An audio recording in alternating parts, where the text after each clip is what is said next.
Let's cook like a pro! Flipping the egg para hindi natin hinahalo. Yon. Let's eat na, guys.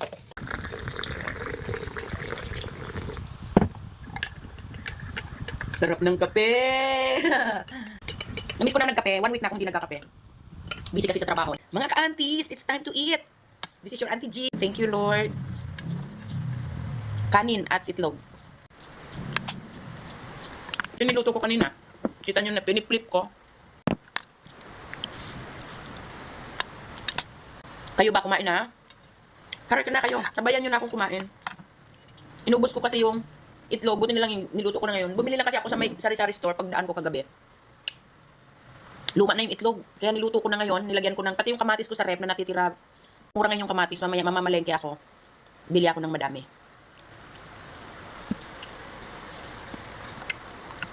Para may laman yung ref.